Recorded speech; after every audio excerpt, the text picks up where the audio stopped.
Welcome to episode 3 of the Rebel Entrepreneur Coaching Series. Last time, Christina was sending out tiny watermelons. We were emailing people, we were making calls, and let's find out what happened. The purpose of these episodes is to inspire you to take action with your business. You can answer the questions I ask Christina, you can work alongside her, and you can grow with her. Every Thursday, there will be a new coaching episode, and we'll continue to go on this business journey together. The extraordinary belongs to those that create it. Rebelling against business plans and debt, rebelling against what society expects of us, to build cool businesses, make money, have fun, and do good. Let's create something extraordinary together. Welcome to the Rebel Entrepreneur. So welcome back to the show, Christina. We are dying to know what happened to your melon. Oh, my melon. So my watermelon. I was like, oh, this is so cheesy, but I think it's funny. Last time you went off to find a few new people and to catch up the old people and then to send your second email campaign, which is the watermelon campaign. Yes. So I did update my website with the link. So when you click on that link now, there's a call to action at the bottom of the page with a contact form, which I need to add to all my pages. But I figured since that's one I'm sending people, that was a good start. That's definitely the place to begin, the one you're actively promoting. I love that. Yeah. So did that. I haven't been able to find the new people yet. I've been a little busy with projects, but that's definitely on the list when things wrap up this week. And I went and did the second mailer and second round of calls, and that included also emailing back the people that said, take me off your list, which one of whom I didn't hear from. And then the other one said, oh, well, thank you. We don't need your service. So I was like, okay, well, that was Well, nice. That's a polite response. That was at least a less of a, are you a robot? Get lost. At least they responded nicely. Cool. Because you never know where these things go.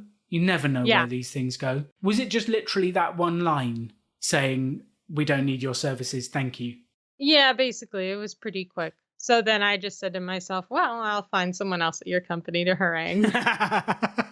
I love it because it's always interesting when you know the company buys what you're offering, but someone has said no. And quite often they just go for a generic reason rather than explaining actually what's going on. And there's always another way in. There is always another way in.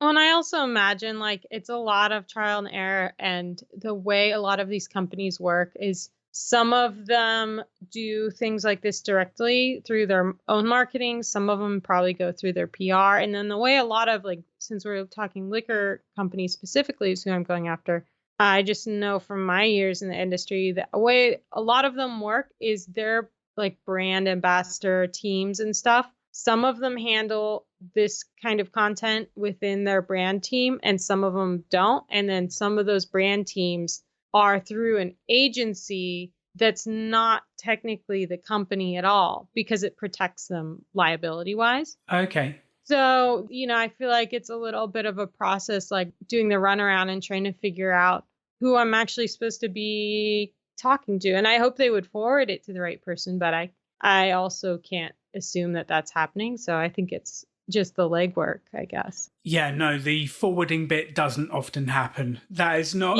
that's definitely not a standard procedure. Oh, this lady wants to sell to us. Make sure it gets to the right person. That's not normal. Definitely not normal. So did you do the follow-up calls this week to the melon one? I did. This week was primarily voicemails.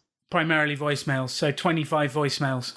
I think less than 25 because I don't have numbers for all of them. And there's a few numbers that I was informed that there's one, a brewery that's actually local, but they also own a couple restaurants and whatnot. And the phone number that I had found was oh, we're the restaurant, and so trying to find so would the you right like a table? Phone number. Yeah. Yeah. Were they able to help you? Did you ask them? Yeah, I did ask them. They gave me the email and they said, oh, she's very responsive by email, but they didn't have her phone number. So I already actually had the correct email, but at least it was You're nice on the right track. Yeah. Yeah. Yes. So how do you feel about the whole project? Because we've had 25 people. We've done version 1 and had a few no's. And then we've done version 2 and left voicemails. How are you currently feeling? So I am feeling like I feel like I have just gotten over the like hump of the scared to reach out to people to like cold contact. And it's interesting. I mentioned in my email that I was like oddly enjoying the terror of it all because it does scare me. It's terrifying to like reach out to people and sell. But then I realized like my normal day-to-day job is so boring. Like I want to just quit like so badly because I'm so bored all the time. And then I was like, oh, like being scared is like actually way more exhilarating than being bored. So I'm like, oh, I was like, I want to just quit my job and send these stupid emails that terrify me. This would be great. So, It's interesting, isn't it, how you feel alive at those moments where you're doing something outside your comfort zone, having to push yourself, and how it gets your heart going. yeah. And I never would have thought like, oh, challenge yourself, push yourself, be outside of your comfort zone. Like when people say that kind of stuff, I think, oh, jump out of an airplane. Like I never would have thought that sending emails and making calls would actually be, kind of exciting. Like, so that's been an interesting find this last week. I was like, I kind of enjoy the adrenaline of this.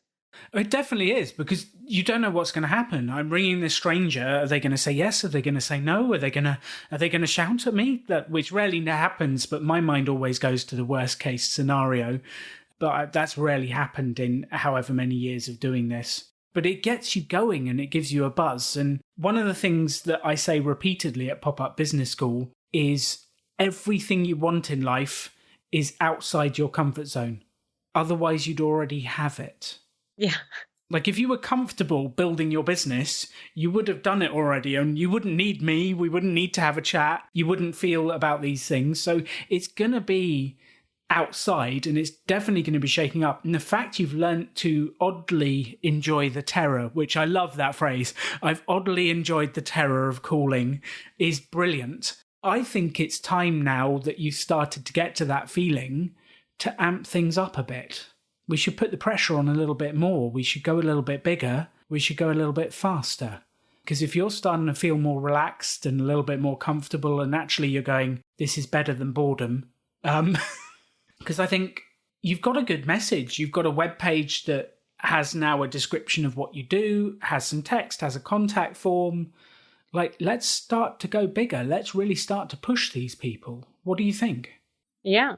I mean, tell me how. How do I push them? How do you push them? Well, let's go again. We've got the original 25, which we've hit twice now. Let's go again. Let's go for a third one. Do you have an idea for the third one, or do we need to come up with an idea of something that will grab their attention? So I have it already shot. I have some images for it. And it's a miniature whiskey bottle that I put full-size bottles around. So you can't really make out any of the bottles, but it's like this little bottle surrounded by obviously large bottles. And I think the text is going to be something like, are you lost among your competitors or are you being overshadowed? Because there's a picture where there's like a shadow of like the big bottles over the little bottles. So like, that's cool. Are you being overshadowed or, kind of, I haven't quite figured it out, but somewhere in that is like the tagline. Is your drinks brand standing out amongst the competitors? Something that gets people thinking, is your brand being overshadowed by bigger brands? How big is your drinks brand? Well, it's not all about size, but we can definitely get you heard. You can have a lot of fun with this, but I think it's let's get in front of those 25 people. And then, so tell me about the voicemail you've been leaving. What have you been saying to these people? Have you been doing it? Okay, let me see. I have it written here somewhere. Oh, you have a script? I had to write myself a script. Otherwise, I was just like, in case you forget your name when you ring. Yeah, I mean, that's likely to happen. All right, it's not in that pile. But give me a rough version, something it's like, beep, you're through to the voicemail of Alan at drink.com. Hi, Alan. This is Christina. I'm calling you regarding a tiny watermelon that I sent to your email just a day or two ago. I would love to talk to you about content creation for your brand. I specialize in imagery for beverage companies just like yours. Phone number, and again, this is Christina with Fresh Print Media phone number. Cool. Awesome. I love that. That's great. How do you think we could amp that up for week number 3? I don't know. Hi, it's Christina. I've sent you a tiny Bloody Mary. I've sent you a tiny watermelon. And this week I've sent you a tiny whiskey bottle. I really want to talk about making a big impact with your brand. Please call me back. Otherwise, I'm going to have to keep sending you pictures of tiny things. I like that. I like the listing the tiny things because it's kind of ridiculous. It's kind of ridiculous and fun. And if I got a voicemail like that, I'd be like, this lady, she's slightly crazy and fun. Okay, like we'll have a chat and see what happens. Yeah, I mean, especially because that kind of like, because I get amused enough sending the emails that it's not super hard to do. So I think that might actually turn the phone calls to like that level of amusement for me. Again, and so then it would be even easier. Yeah, it's when I rung that lady from Johnson & Johnson and said, hi, I'm the guy who sent you the tiny dinosaur. She immediately said, I've been waiting for you to call. I was like, uh-oh, what have I done? And she said her staff called her the old dinosaur because of her antiquated methods. But we immediately had a connection because I'd sent her something fun that related to her. And I think if you can have fun with them, make them laugh, you're half of the way there. They will not, I guarantee they will not be getting other calls like this. That's true. Yeah. So we've had, and there's this whole theory about how many no's you have to go through before you get to a yes. We've gone through 2 no's or 2 ignores. Sent an email and called, sent an email and called. So we're making good progress. There is a bit that people admire persistency, especially if it's positive. I'm really fascinating. I want to see where this goes. And you've got the 3rd one lined up. I would say let's amp it up. Let's start the second 25 if you can find space to do that over the next 2 weeks. Let's leave those more fun voicemails for the 3rd time. Have some fun, laugh about it. I think you'll make really good progress with that, and it'll be a really easy thing to do to leave 25 messages. Hopefully you might actually get through to some people as well this time. It would be nice. Yeah, and I think the thing to realise is sales is a process. Sales is a journey, and lots of salespeople talk about their pipeline and building a pipeline of business. And what they mean by that is that at the very top, they have to contact people, and then they email them, and then they call them, and then eventually they have a conversation, and then eventually they send a proposal, then eventually some people say yes, and they've got this pipeline of business. But what we're doing is filling the top currently. And it takes a while for filling the top for it to filter through to deals at the bottom. Especially when you're selling business to business, that can be a 1, 2, 3, 4 month process to fill at the top to get down, just depending on where they are with their cycle and what they're doing. Yeah. I think there's probably a bit of timing involved too, especially with content. Like I imagine if you catch someone the right day who's like, oh, I have to figure out this shoot, and then like, oh, perfect, It's like, you rung, I need someone, my other photographer bailed, when are you available? And it's interesting, that does happen. But if we're ringing every 2 weeks and doing that, like that opportunity will arise. The challenge is keeping the faith. Okay. Well, I'm keeping the faith because what else am I going to do? Not doing this hasn't done anything for me. So, I mean, I get some work, but it's off of contacts that I also have to admit that have, been years in the making on their own. So why shouldn't it take effort? Have you shared your current marketing campaign with some of your existing contacts? I haven't actually. Like that could be a fun thing to do. Just like wondered how you were. I've been doing this campaign. What do you think? I'm having fun creating content for these brands. Just like a way to stay in touch with your existing clients as well. And they can see what creative stuff you've been up to. Okay. I like that. Yeah. And also I think it's funny. So yes, it's brilliant. I love it. Yeah. I want to in general kind of post more, just even on social, just like be sharing a little bit more like, oh, I'm doing this project. Because I think sometimes there's people that don't even know what I do.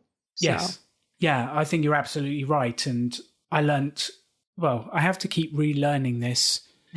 If you don't tell people, they have no idea what you do.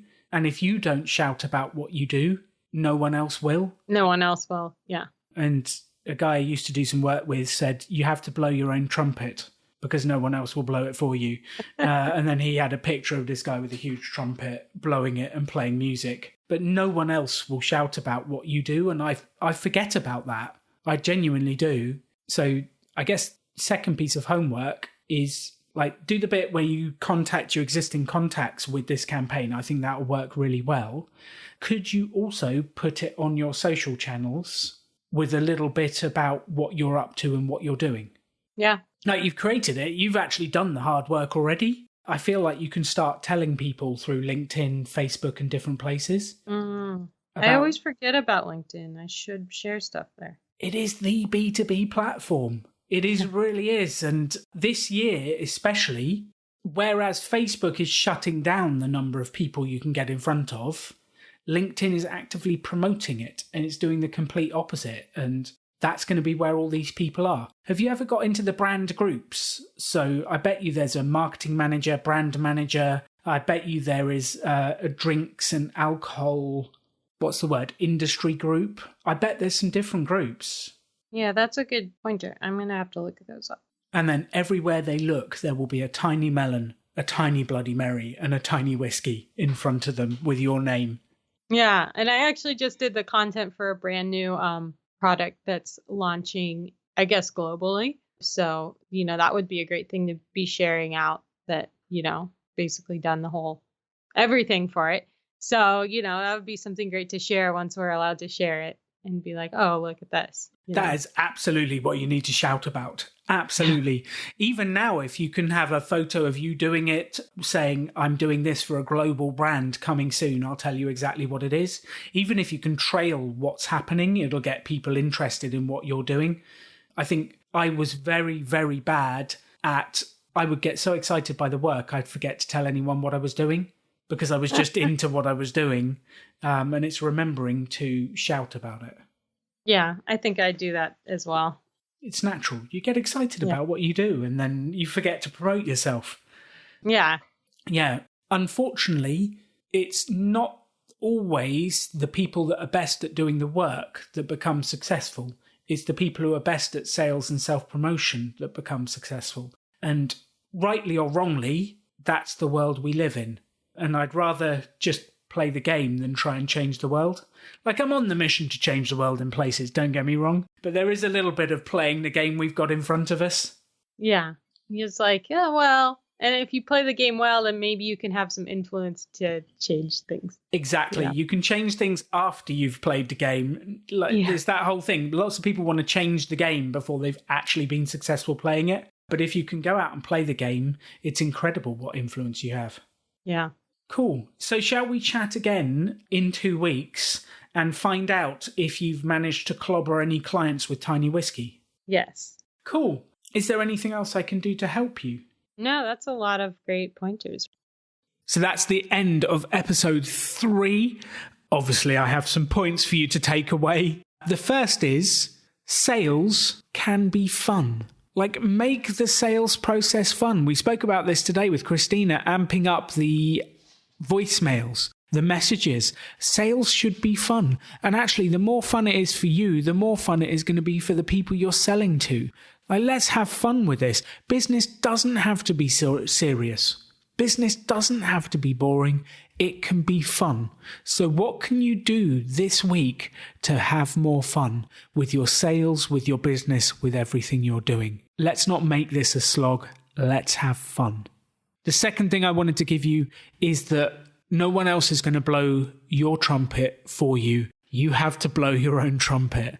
If you're not telling your friends, the people you know, your contacts on LinkedIn, what you're up to, how are they going to know? How do they know what business you're doing? How do they know you're having success? How do they know to tell people about what you're doing? If you're not promoting yourself, no one else is going to do it for you.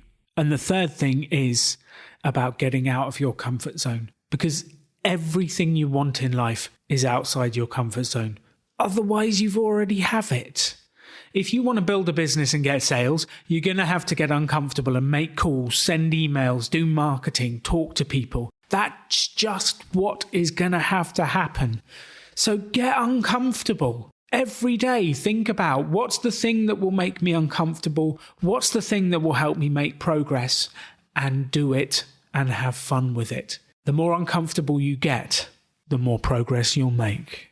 So thank you for listening to the coaching series. Tune in for week 4, episode 4 to find out what happened with Christina, where she's going and what's happening. And please send me an email, leave us a review, tell us what you think of the podcast. Thank you for being part of the Rebel Entrepreneur journey.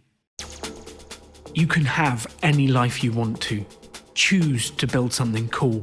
Choose to take action. Choose to work to make your dreams become reality. Stand out. Be different. Be yourself. Be a rebel entrepreneur.